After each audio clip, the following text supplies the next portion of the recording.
Thank you so much to all of my subscribers and everybody who has liked and commented on the past videos. I really appreciate it. I appreciate your feedback, and of course I appreciate the subscriptions. If you're new around here, I'm Birdie Galaxy. This is the Lunatic Fringe, and I do new moon and full moon horoscopes with tarot iconography to illustrate the zodiac. In this video, we will be discussing the Capricorn full moon, which takes place on July 3rd. Because it's a full moon, that means it is opposite of the sun, which is in Cancer. So this is going to be a Capricorn Cancer experience. So your rising sign determines which house is your Capricorn house and which house is your Cancer house. If you don't know your rising sign, there are many sites that you can look that up on. Just do a quick internet search for rising sign. You will need to know your birth date, birthplace, and specifically birth time in order to figure out your rising sign. So let's get into this.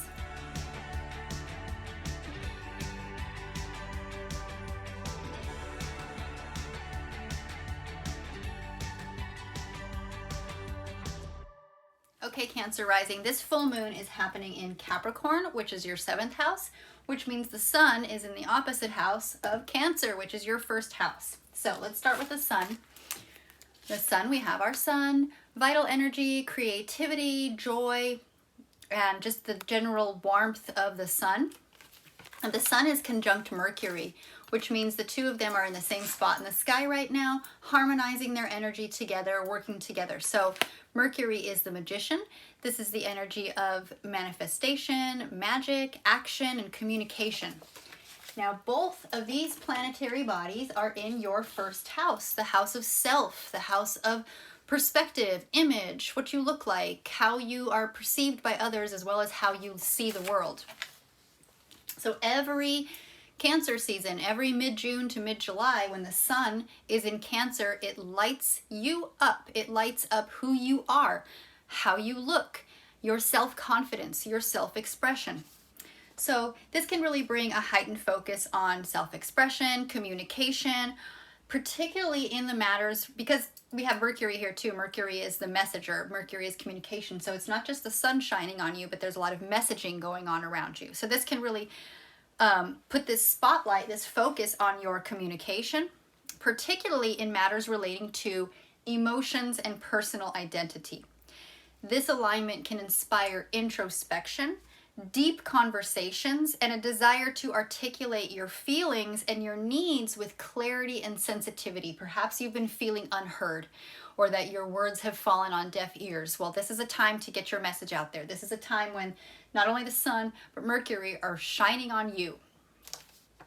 Now, when we bring the moon into the mix, the moon is the high priestess, and this is the energy of intuition, inner wisdom, spirituality, feminine cycles, and the feminine mystique. The moon is in the opposite house, which is Capricorn, your 7th house. That's the house of relationships, of unions, partnerships. That can be a romantic relationship like a marriage, or it can be a business partnership, or even a union like a best friendship. So this is that personal one-on-one type of energy. So when the moon comes in, it brings this separating effect. The sun and the moon are pulling apart from each other. Their energy is not harmonizing, it's the opposite. It's pulling apart, separating, conflicting even. So this can bring this heightened focus on your personal identity and self-expression. It can lead to a desire for creating a more emotional connection and a nurturing connection within your partnerships. This alignment can really stimulate a need for balance between your own needs as an individual and the needs of your partner. This can potentially highlight the need for creating harmony and stability within your relationship. So this is literally this pulling apart of sun, and all the magic is shining on you as an individual, and that is pulling apart from all this emotion surrounding you as a partner. Now, we have Jupiter here, the Wheel of Fortune. Jupiter is the energy of expansion, abundance, changes, destiny, cycles. Jupiter is in Taurus. Taurus is your 11th house. The 11th house is the house of community, friendships. Now, this Jupiter is 60 degrees away from the sun, so a 60-degree angle is an opportunity. It's opening doors. And what this is really bringing in is a heightened sense of, the sun is bringing that heightened sense of self-awareness and emotional expression. It's empowering your personal growth as well as self-discovery. And this can really, this sextile with Jupiter can really enhance your social connections, and it can expand these opportunities for networking and for collaborative endeavors. This can really lead to fruitful and beneficial associations with like-minded individuals. There's a lot having to do with your mind and who you are, with Mercury here in the first house. And the sextile is saying that you're looking for that deep connection with people who share your same ideas. Now the moon's also making an aspect to Jupiter. This is 120 degrees away. This is a trine. And what that is really doing is further enhancing this networking. It's enhancing your ability to attract beneficial partners, both in a personal realm and in a friendship and networking type of situation. And this is fostering a sense of stability and security and a little bit of structure within your networking or your social circles. Now next up we have Saturn. Saturn is retrograde currently, so that means that the energy that Saturn has of completion, fulfillment, of harmony, boundary, structure, and discipline, this is a time to re-examine those energies. Saturn's in Pisces, which is your 9th house. So this is a house of education, travel, philosophy, wisdom, beliefs. So with the sun making a 120-degree angle to Saturn, that's a trine. So here again we have luck, lots of beautiful lucky opportunities here. This is bringing a harmonious blend of self-expression and disciplined exploration of philosophical and spiritual beliefs. This is opening up the opportunity to express yourself authentically within the realm of your philosophical and spiritual ideals. So this can really manifest as a period of personal growth and increased understanding. This might bring you stability and wisdom through introspection and through connection with your higher purpose. So the moon is also making an aspect to Saturn over here, this disciplined and structured energy. The moon's over here in the 7th house, or your house of relationships, and it is suggesting a period of emotional stability and practicality within your relationships, with a focus on long-term commitments. Saturn's all about long-term goals. So this focus is on long-term commitments and long-term responsibilities. This can also bring opportunities for personal growth through this disciplined study. The 9th house is the house of higher education. So with Saturn there, it's really saying the focus is on bringing that structure and that discipline to your area of higher education, of study. Maybe you're going to school, maybe you're a student, maybe you're learning some new trade. This is also bringing that personal growth through spiritual exploration, or through travel that will expand your worldview. The 9th house is about travel over long distances, or travel over waters, or places where you're going to be at for a long time that are very different from where you are from, generally outside of the country or the land that you're on. So this can open up an opportunity for you to expand, to grow, and to find that discipline and structure through interaction with other cultures, with other communities that are foreign to yours, or to literally travel to other areas or interact with people that are not on the same land that you are. We have the ability to use things like internet meetings now that you can talk to someone on the other side of the world without any problem. We have Venus and Mars. Venus is the Empress, and this is the energy of abundance, nurturing, and creativity. And then we have Mars, which is upheaval, crisis, and revelation. And these are together harmonizing in Leo, which is your 2nd house. That's the house of values, the house of money.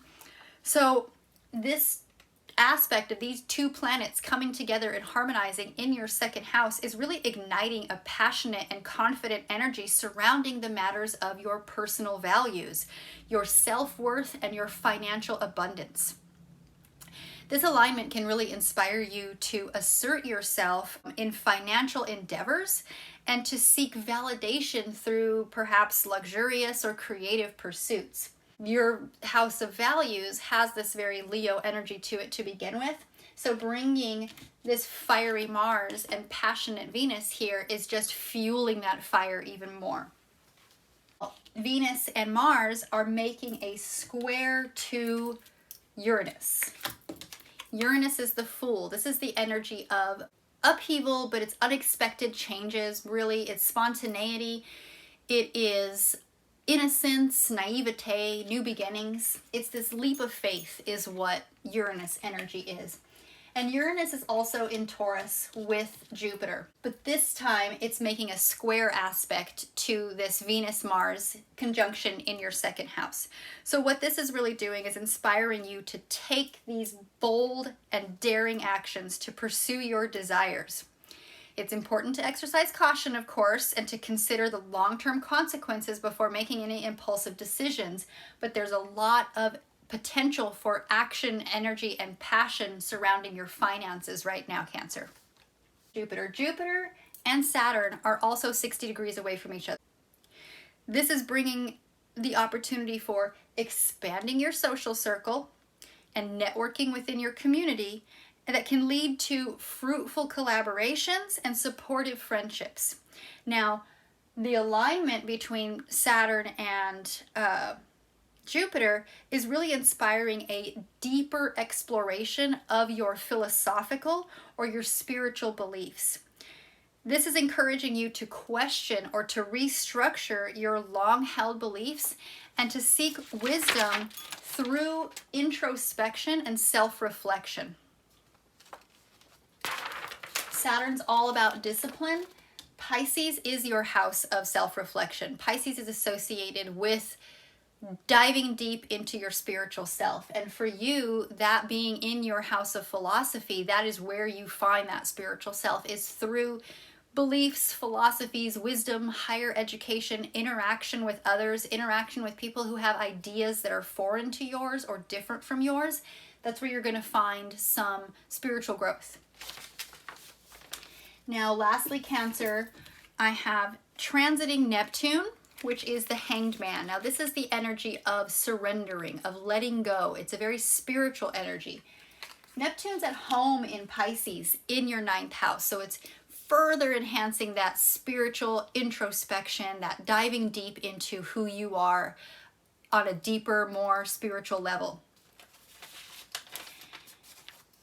This is making an aspect to Pluto. Pluto has made its way back into Capricorn. It was in Aquarius briefly. It will go back into Aquarius next year where it will stay for 20 years. But for now, it is retrograde and it has made its way back into Capricorn. So we're having the opportunity to one more time re-examine, reevaluate, reassess, regenerate, rework, restructure, whatever that return word is, to this powerful energy in your house of relationships, your house of unions, partnerships, marriages. So what this is doing is inspiring a profound journey of self-discovery, where your individual beliefs and values are undergoing and have undergone for years now a profound shift. This has led to a more compassionate and intuitive approach to your partnerships and an empowered exploration of the higher realms of knowledge and wisdom.